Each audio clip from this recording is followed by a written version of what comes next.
자, 구약 신약은 했고요. 자, 오늘은 성경의 문화적 배경 세 번째 시간인데, 자, 유대인들은 시간을 어떻게 계산을 하고 절기를 어떻게 지키고 유대인들이 특별히 이 구전율법이라고 하는 것은 어떤 의미가 있는가? 장로들의 유전이라고 하기도 하고 전통이라고도 하는데, 기록되어진 이 신약 성경뿐만 아니라 그들은 기록되지 않지만은 쭉 입에서 입으로 랍비들이 가르쳐오는 구전 전통들이 있는데, 이것도 그들은 기록되어진 하나님의 말씀만큼이나 중요하게 생각을 합니다. 신약 성경에 이 구전율법에 대한 내용이 많이 나오기 때문에 이 내용들을 합해서 세 가지를 같이 공부해 보겠습니다.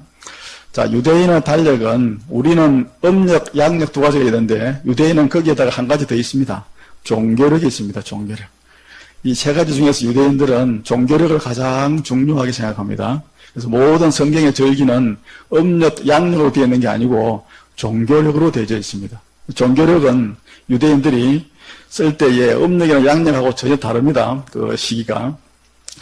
그러니까 그 종교력에다가 2달이나 3달을 더해야 일반 우리가 쓰는 양력이 됩니다. 태양력. 그러니까 종교력 1월달 하면 성경에 만약에 1월 14일 그러면은 거기다 플러스 2달이나 3달을 해야 양력이 된다 이 말입니다. 그러니까 2월, 3월달이나 4월달이 종교력 1월달에 해당합니다. 날짜 자꾸 바뀌기 때문에 앞으로 약간씩은. 그 다음에 음력은 별 중요하지는 않는데 종교력에다 6달을 더하면은 음력이 됩니다. 종교력 1월달은 그러니까 7월달이 되는 거죠. 음력으로. 자, 그 중에서 우리 종교력 가운데서도 우리는 1월달, 2월달 이렇게 표현하는데 이스라엘 사람들의 종교력은 그렇게 하지 않고 저 나와 있는 대로 독특한 그 달의 명칭이 있습니다. 1월달은 니산월, 그 다음에 7월달은 티슈리월, 12월달은 아달월 이렇게 부르는데 우리가 다 알 필요는 없고 1월달하고 12월달 정도만 알면 됩니다. 7월달하고. 성경에 제일 많이 나오는 달이 니산월이죠. 니산월은 유대 종교력으로 봐가지고 1월달 말합니다. 1월달이니까 이때 이제 무교절 6월절이 들어있는 달이 바로 이 달이죠. 1월달이니까 양력으로 치면은 3월달이나 4월달에 해당합니다. 민속적으로, 음력으로 보면 한 7월달에 해당하고요. 그 다음에 티슈리월이라고 하는 것은 종교력 7월달인데, 티슈리월에 중요한 절기가 3개나 들어있습니다. 그래서 이 티슈리월을 참고적으로 알아놓으면 되고, 마지막 12월달은 아달월이라고 이렇게 불렀는데, 밑에 성경 보시면은 에스더 3장 7절에 보면 구약 성경 에스더지를 한번 살펴봤잖아요. 아수르 왕 제12년 첫째 달 곧 니산월에 무리가 하만 앞에서 날과 달에 대하여 불을 뽑았다. 그래서 제비를 뽑았는데 제비가 12째 달 12월 달 얻었는데 곧 아달월을 얻었다 일어났죠. 여기는 이렇게 이제 딱딱 설명을 해놨으니까 우리가 이해하기 쉽지만은 그 밑에 걸 보세요. 에스라 6장 15절에 보면 다리오 왕 제6년 아달월 3일에 성전일을 끝내니라. 유대인들은 자기들은 다 아는 말이니까 아달월 하면 12월 달, 아직 우리는 잘 모르니까 이제 이런 것 때문에 알아내야 된다 이 말이죠. 니산월과 아달월이 성경에 제일 많이 나오니까 다른 월은 거의 나오지 않습니다. 니산월은 1월달. 종교력으로 1월달, 아달월은 종교력으로 12월달, 이게 양력으로 치면은 3월달이나 4월달 정도 보면 되겠습니다. 자, 그래서 이런 유대인들은 이 세 가지를 쓰는데, 세 가지 중에서도 종교력을 가장 중요하게 생각한다. 모든 성경의 절기는 종교력으로 되어져 있다는 것, 종교력은 독특한 절기의 명칭이 있다, 월의 명칭이 있다고 하는 것, 우리처럼 1월, 2월 하고 이렇게 안 부른다는 것은 참고적으로 해놓으면 되겠습니다. 성경에는 그냥 니산월, 아달월 이런 식으로 표현되어 있습니다. 니산월은 몇 달이죠? 1월달. 아달월은 12월달. 양력으로 환산하면 플러스 2에서 3개월 정도 그렇게 합니다. 유대인의 달력입니다. 달력. 유대인의 이제 시간은 우리는 아침 0시부터 밤 12시까지가 하루인데 유대인들은 저녁부터 저녁까지가 하루입니다. 희한한 사람들이죠. 성경 하나님께서 세상을 지으실 때 저녁이 되고 아침이 되니 또 몇째 날이더라 하는 그 말씀에 의해서 유대인들은 저녁부터 그 다음날 저녁까지를 하루로 치는데 몇 시를 기준으로 하느냐 하면은 6시를 기준으로 합니다. 저녁 6시가 되면 하루가 시작되어지고 다음날 6시가 되면 하루가 끝나죠. 우리하고는 시간 개념이 약간 다릅니다.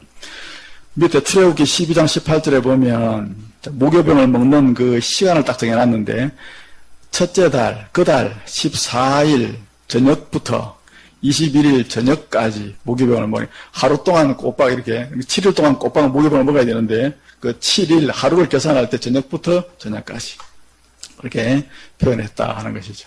그러니까 저녁 6시부터 다음날 저녁 6시까지.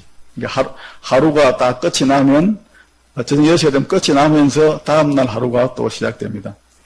해가 뜨는 이 오전 6시를 0시로 받고 해가 지는 오후 6시를 12시로 받습니다. 성경에 제 몇 시라고 이렇게 나오면 거기다가 플러스 6시간을 하면 오늘날 우리가 쓰는 현대 시간이 됩니다. 제3시, 제6시, 제9시 할 때 밑에 보시면 마태복음 27장 45절에 보면 예수님이 십자가에 달리셨을 때 제6시로부터 온 땅의 어둠이 임하여 제9시까지 계속되더라. 이런 말씀이 나올 때 제 몇 시라고 표현되어져 있으면 거기다 무조건 플러스 6시간을 하면 오늘날 우리가 쓰는 시간이 된다는 것입니다. 그러면 제3시에 십자가에 달리셨고 3시면 아침 9시겠죠. 그 다음에 6시에 정오에 온 땅의 어둠이 임했죠. 제9시까지 계속되더라. 9시에 숨기셨으니까 9시면은 플러스 6시간 하면은 15시, 15시면 오후 3시 되는 거죠. 성경에도 이스라엘 사람들도 24시간 체계를 사용하지만은 우리처럼 이렇게 사용하는 게 아니라 이런 식으로 우리하고는 조금 하루의 시작 시간이 틀리기 때문에 제 몇 시라고 하면 플러스 6시간을 해야 우리 시간이 된다고 하는 것도 우리하고는 다른 시간 문화입니다. 이스라엘 사람들은 제 몇 시라고도 표현했지만은 밤 시간대는 딱 잘라가지고는 경이라고도 표시했습니다. 우리도 그래 하잖아요. 1경, 2경, 3경 하는데 이스라엘 사람들도 그렇게 표현하는데 이스라엘 사람들은 우리하고는 조금 다르죠. 우리는 5경으로 표시하는데 밤을 이스라엘 사람들은 3경으로 4시간씩 나누어서 합니다. 1경, 2경, 3경 이런 식으로. 저녁 6시부터 10시까지는 제1경, 10시부터 새벽 2시까지는 2경, 그 다음에 2시부터 6시까지는 3경 이런 식으로. 이게 몇 경이다 하면 저렇게 나누면 되고 몇 시다 하면 플러스 6을 하면 됩니다. 자, 밑에 보겠습니다. 누가복음 12장 38절에 보면 주인이 혹 2경에 오거나 3경에 온다 할지라도 이런 의미와 말씀이 있을 때 2경 하면은 10시부터 2시까지, 3경 하면 2시에서 6시까지 이런 식으로 계산을 하면 되겠습니다. 저 경을 갖다가 우리나라에서 쓰는 그 경하고 똑같이 해버리면은 시간이 조금 차고가 생깁니다. 제 몇 시, 그 다음 제 몇 경 하는 것으로 시간, 그다음 아침, 저녁 6시부터 다음날 6시까지가, 다음날 저녁 6시까지가 하루다 하는 거. 해가 뜨는 오전 6시가 0시라고 하는 점도 우리와 조금 다른 점입니다. 자, 유대인의 절기를 보겠습니다.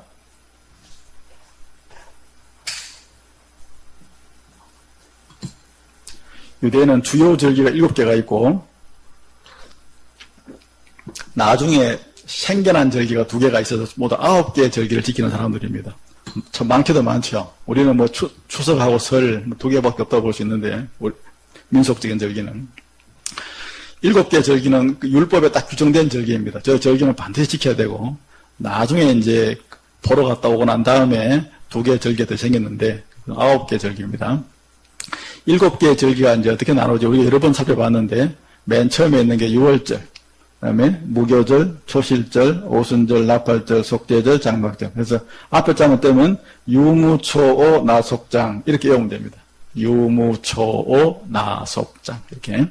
그래서 이 7개 절기 가운데 제일 중요한 절기는 이 3대 절기, 무교절, 오순절, 수장절. 각각 다른 이름으로 불려지는데 우리가 다 잘 알고 있는 이름들이죠. 그래서 요 세 절기는 가장 중요한 절기고, 이 세 절기 때는 하나님께 반드시 얼굴을 보이고 예물을 바치도록 또 규정했고요. 이 중에서 이 오순절이라고 하는 요 절기는 봄 곡식 추수 이후에 감사하는 추수감사이고, 77절 맥추절로, 구약 성경에는 맥추절로 많이 불려졌고, 신약에 와서 이제 오순절로 불려지게 되는데, 자, 그 다음에 수장절은 가을 과일 추수 후에 감사하던 요 두 개는 추수감사 절기고, 무교절 6월절은 구원에 대한 감사 절기죠. 그래서 요 3대 절기라고 합니다. 여기 하나 있고, 그 다음에 오순절 하나 있고, 그 다음에 끝 하나 있고, 한 가운데 있고, 맨 처음에 있고, 맨 뒤에 있고, 그렇죠. 요 세 절기가 가장 중요한 절기라는 것이죠.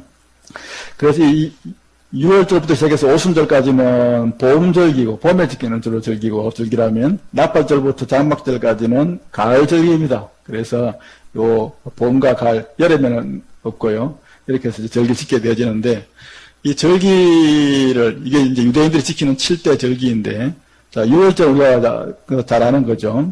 장자재앙에서 구원받은 걸 기념하고, 무교절은 출애굽을 기념하고, 초실절은 그 다음 날인데 바로 이어서 1월 14일, 1월 15일부터 1월 16일 이런 식으로 되어집니다. 16은 이 첫 보리 추수 한 단을 하나님께 바치는 것인데, 초실, 처음 과실이란 말이죠. 처음 결실이란 말이죠.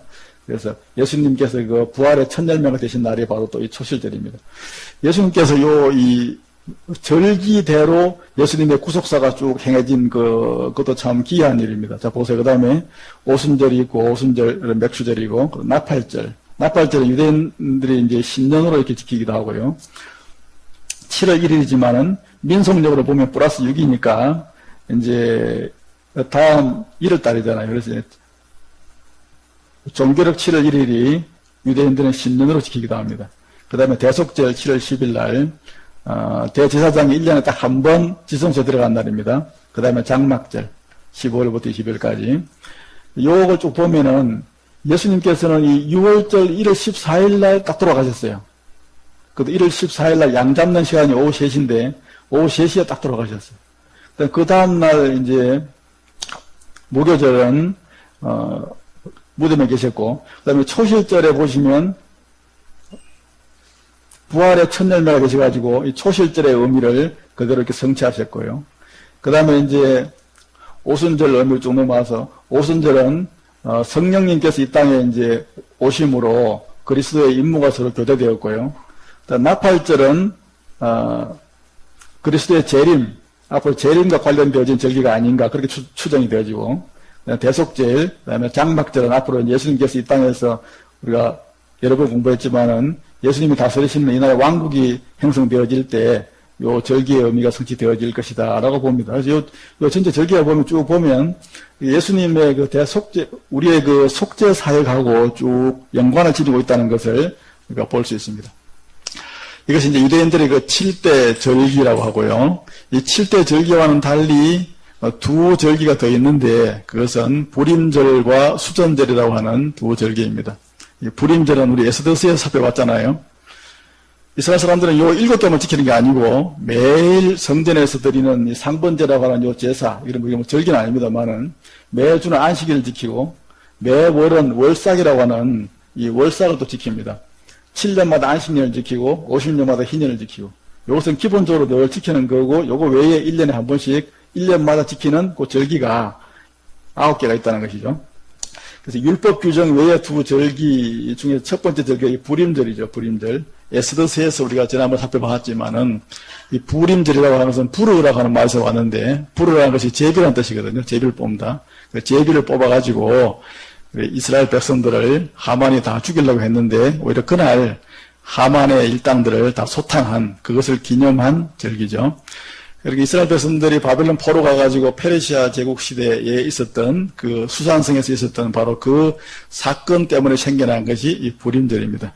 위에 보면 이게 자세히 잘 볼지 모르겠는데 사람이 이렇게 목에 목 매달아 있는 그런 걸 형상화한 건데, 유대인들이 불임절을 아이들이 가지고 노는 장난감입니다. 여기서 이제 유대인들이 불임절에 먹는 과자인데, 이게 하만의 귀라고 해가지고, 에스더스에 나오는 하만이 이스라엘 백성들을 괴롭히고 죽이려고 했을 때, 그 하만의 저 귀를 저렇게 먹는 저런 그 풍습이 있습니다.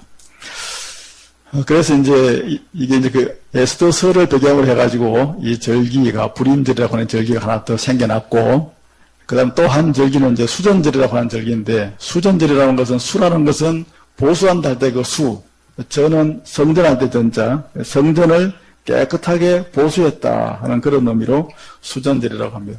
수전절은 예수님께서 태어나시기 한 165년쯤 전에 중간사 시대죠. 말라기 선지자가 이제 나타난 다음에, 그 다음에 예수님께서 오실 때까지 한 400년, 그걸 중간사 시대라고 지난번에 말씀드렸잖아요. 그 중에서도 한 절반쯤 왔을 때 이스라엘을 이렇게 이스라엘을 침공해서 이스라엘을 갖다 이렇게 다스리던 수리아 왕조가 있었는데, 그 왕조의 그 왕이 이게 성전을 아주 굉장히 그 더럽히고 모욕을 했습니다.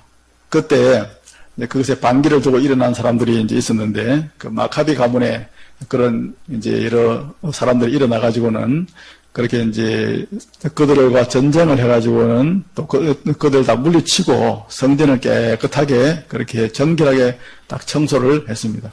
그걸 기념하는 그 절기가 요 수전절인데, 성전에 들어갔는데 성전에 들어가 청소하려고 보니까 성전에 기름이 하루씩밖에 없었던 거예요. 하루씩 기름이 그냥. 기름이 하루씩밖에 없으니까 불을 더 이렇게 켜놓을 수가 없고, 이 성전의 이 등대에다가 이렇게 불을 밝히는 기름은 아무 기름이나 못 쓰거든요.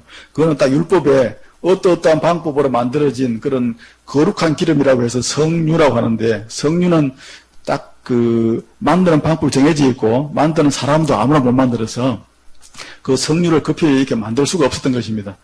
기름은 하루씩밖에 없고, 그래서 이제 그 성유를 급히 이렇게 만드는데 한 8일 정도가 걸렸는데, 그 8일 동안 하루치 기름이 계속 타가지고 8일 동안이나 기름이 이렇게 끊어지지 않냐고 불을 환히 밝혀서 그 성전 안을 이렇게 청소할 수 있었다라고 하는 그런 전해져 내려오는 이야기가 있습니다. 그래서 이 수전절에는 등대를 9개의 불이 있는, 양쪽으로 4개, 4개 해가지고 모두 이렇게 총 9개인데, 요 등대의 불을 하루에 하나씩 밝혀가면서 8일 동안 지키는 그런 절기입니다.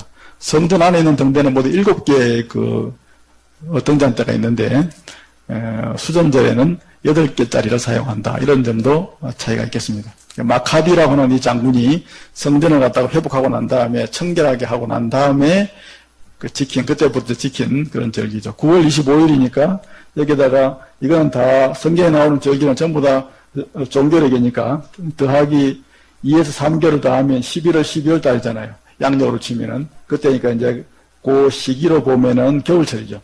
예루살렘에 수전절이 이르니 때는 겨울이라. 예수께서 성전 안 솔로몬 행각에서 거니시니, 요 수전절이라고 하는 요 절기가 겨울철일 수밖에 없다고 하는 것과, 수전절이 한 절기가 무슨 절기인가 하는 것에 대하여 우리가 이런 배경적인 내용을 알면 더 이해가 잘 되리라 이렇게 생각을 합니다. 그래서 이 불임절하고 수전절, 그리고 앞에 있는 7개의 7대 절기, 이렇게 해서 모두 9개의 절기를 유대인들은 지킵니다. 이 절기가 이렇게 왜 이렇게 많냐 하면, 하나님께서 그분이 행하신 그 구원의 사역과 베푸신 은혜들을 잊어버리지 못하도록, 사람들이 잊지 않도록 계속하여 반복적으로 절기를, 그 의미를 다 심어가지고 1년 내내 절기를 지키도록 그렇게 하셨고, 1년뿐만 아니라 매일 지키는 것도 있다고 했죠. 상번제, 매주 안식일을 지키고, 매월 월삭을 지키고. 제가 제주도에 있을 때 보니까 이 월삭 기념 새벽 예배를 하더라고요. 나는 그것도 처음 봤는데, 매월 첫날, 1일날, 그 월삭, 안식년, 희년, 이런 식으로 해서 절기들 지켜나갔다 하는 건, 지금 우리는 1년 4번 정도 하죠.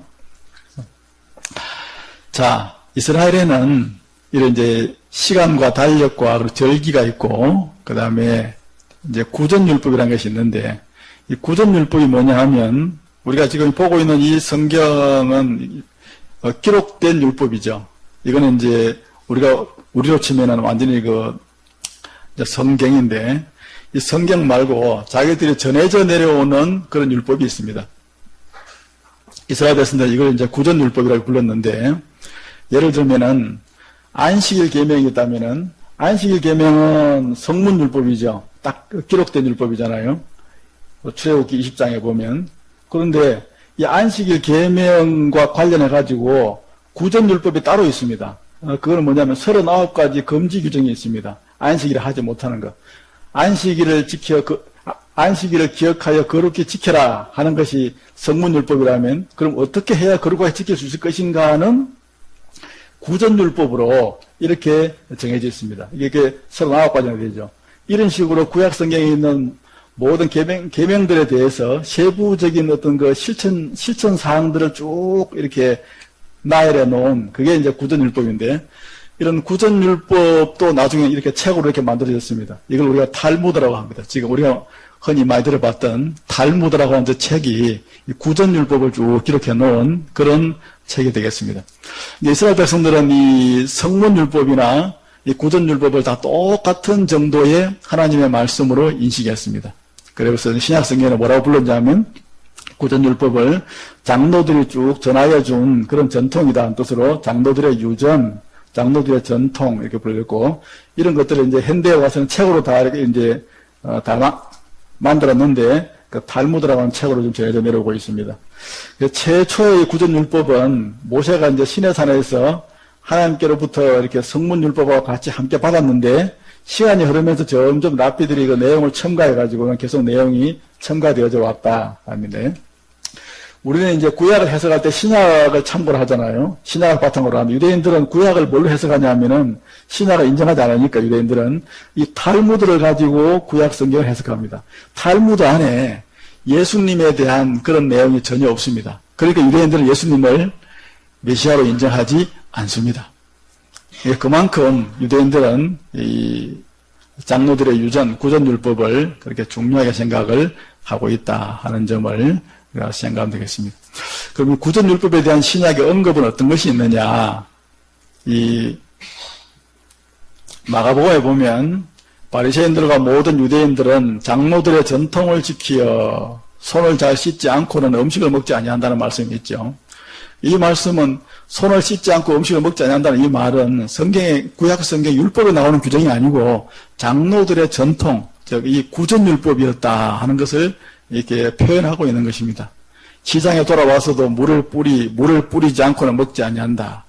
그 외에도 주발과 녹그릇을 씻고 나서 먹는다 하는 이런 점에서 이런 내용들은 다 장로들이 전하여 준 유전, 구전율법에 해당하는 그런 내용들이다 하는 것을 말씀합니다. 5절에 보면 바리새인들과 서기관들이 예수께 묻되 어찌해서 당신의 제자들은 장로들의 전통을 준행하지 아니하고 부정한 손으로 떡을 먹습니까? 이렇게 물었습니다.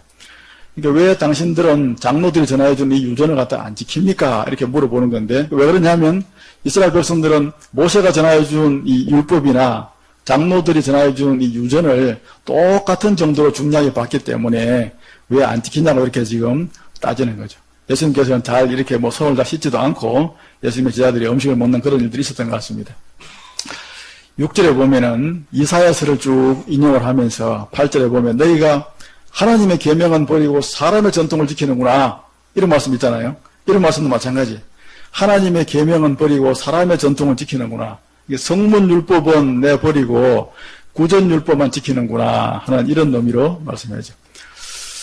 유대인들은 그렇게 생각했지만은 예수님께서는 구전율법을 그렇게 중요하게 생각하시거나 성문율법과 같은 정도로 생각하지 않았습니다. 절대로. 그건 사람의 전통들이고 잘못된 그런 전통들이 많이 들어있기 때문에 그걸 똑같은 정도로 하나님의 말씀으로 볼 수는 없다 이렇게 말씀하신 것이죠. 마태복음 12장에 보면 예수님께서 밀밭 사이로 지나가실 때 제자들이 시장에서 이삭을 잘라 먹었는데 바리새인들이 보고 예수님께 말씀하기를 당신의 제자들이 안식일에 하지 못할 일을 왜 하고 있느냐 이렇게 따졌는데, 이것은 구약 성경 안에 나와 있는 율법을 말하는 것이 아니라 장로들의 유전을 왜 안 지키느냐 하는 그런 뜻입니다. 아까 말씀드렸다시피 안식일에 하지 못할 39가지의 그런 규정이 있었는데 그것은 장로들의 유전에 나와 있었거든요. 그러니까 그걸 지금 들어서 이런 말을 하고 있는 것이기 때문에 예수님께서는 내가 안식일의 주인이다. 너희가 안식일 계명의 의미를 잘 몰라서 이런 말을 하고 있는 것이다. 오히려 그들을 책망하셨죠. 일단 여기서 나오는 이런 새까맣게 표시되어져 있는 이런 말씀들, 장로들의 전통, 사람의 전통, 이런 말들은 다 그런 성문율법이 아니라 구약의 장로들이 전해준 그런 전통들에 대한 그런 말씀들이 다는 것이죠. 이것이 이제 장로들의 유전이라는 말로 계속해서 쭉 여러 번 나옵니다. 유대인들이 병난 사람한테 이러기를 안식일인데 내가 자리를 들고 가는 것이 옳지 않다. 왜 이런 말 할 수 왜 유대인들이 이런 말을 할 수 있냐 하면은 이제 병이 나은 사람이 자기 자리를 들고 가니까 안식일에 왜 내가 자리를 들고 가느냐. 그래서 옳지 않은 것이다. 이런 말한 이것은 장로들의 유전 안에 39가지의 안식일 금지 계명을 왜 네가 어기느냐 하는 그런 뜻이지, 이 말씀이 하나님의 계명을 어겼다는 뜻이 아닙니다. 이런 표현은 바로 그런 배경에서 유대인들이 하는 말이다. 유대인들은, 우리는 성경 하나만 보고 있지만은 예수님 시대 유대인들은 이 성경 중에서도 구약 성경만 가지고 있었고, 그리고 장로들의 유전이라고 하는 막대하고 광대한 많은 내용들을 함께 지키고 있었다 하는 점을 우리가 참고로 하면 되겠습니다. 누가복음 11장 46절에 보면 화 있을진저 너희 율법 교사여, 지기 어려운 짐을 사람에게 지우고 너희는 한 손가락도 이 짐에 대지 않는구나. 지기 어려운 짐이 뭐냐? 그 수많은 구전율법들을 말합니다. 오만 그냥 사람들 얽어매는 그런 각종 규정들을 만들어가지고는 사람들을 꼼짝달싹하지 못하게 그렇게 만들어 놓은 그 사람들이 지는 율법을 지켜야 되는 그 세부 규정들에 관한 그 많은 무거운 그 짐들에 대해서 말씀하는 거죠. 그렇게 너는 하라고 사람들을 가르치면서도 왜 너희는 너희가 가르치는 그것을 오히려 실천하지 않느냐 하는 그런 의미의 말씀을 이렇게 표현하신 것이죠. 지기 어려운 짐을 사람에게 지우고, 안식일에도 39가지를 못하게 했었거든요. 39가지는 보면 이렇게 사소한 그런 내용들도 많이 있습니다. 그런 것들을 너희는 다른 사람이 못하게 하면서 왜 너희는 그것을 갖다가 지키지 않느냐 할 때 이 내용이 바로 구전율법에 대한 말씀이다 하는 것이죠. 마태복음 11장 28절에 보면 같이 한번 읽어볼까요? 수고하고 무거운 짐진 자들아 다 내게로 오라. 내가 너희를 쉬게 하리라. 우리는 이 말씀을 많이 쓰죠. 많이 애용하고 많이 좋아하고. 이 말씀이 우리가 이해하는 바로는 우리가 가지고 있는 많은 이 무거운 짐들을 예수님께서 대신 다 지어주니까 우리에게 힘을 주신다. 예수님께 모든 걸 다 짐을 맡기고 살자는 그런 뜻으로 이해하는데 그 말씀이 맞습니다. 우리 현대적으로 보면. 그러나 그 시점에 예수님께서 이 말씀을 하셨을 때는 그 원 의미는 그런 말씀이기보다는 구전율법에 눌려서 살고 있는 수많은 이스라엘 유대 백성들을 향해서 하신 말씀입니다. 너희가 가지고 있는 그 많은 그 무거운 짐들을 나한테 오면 어떻게 하면 그 계명을 갖다가 다 참된 의미로 지킬 수 있는가를 내가 가르쳐 주겠다. 진리를 알지니 진리가 너희를 자유케 하라 할 때 그 진리는 바로 이 하나님의 성문율법의 참된 의미를 말하는 거거든요. 참된 의미를 알면 이 구전율법의 그 각종 잘못되어 있는 그것으로부터, 그 무거운 짐으로부터 해방될 수 있다. 예수님 안에 있으면 참된 자유가 있다고 하는 것은 수많은 수천 가지가 넘는 그 많은 구전율법의 그 짐으로부터 해방될 수 있다라고 하는 그런 원 의미로 말씀하셨는데, 오늘날 우리는 그렇게 이해를 해도 그게 잘못된 것은 아니다 하는 것을 두 가지를 같이 이해를 해야 됩니다. 제자들이 감람원이라 하는 산으로부터 예루살렘에 돌아왔는데 이 산은 예루살렘에서 가까워서 안식일에 가기 알맞은 길이다. 이 표현, 안식일에 가기 알맞은 길이 성경에 나오느냐? 구약 성경에 안 나옵니다. 이거는 구전율법에 그렇게 해놨어요. 약 1km 이상은 벗어나지 못한다고. 이런 표현들은 이거는 무슨 구약적인 어떤 그런 율법의 규정이 아니고 쭉 전해져 내려오던 장로들의 유전, 예수님께서는 비교적 안 좋게 보신 그 내용에 관한 그런 언급들이다 하는 것을 참고적으로 알아놓으면 우리가 신약성경 특별히 사복음서를 이해하실 때 도움이 되시리라 생각을 합니다. 자, 이런 점들을 우리가 쭉 정리를 해놓으면 되겠습니다. 유대인들의 시간, 절기, 구전율법 이 세 가지에 대해서 오늘은 공부했습니다. 여기까지 하도록 하겠습니다.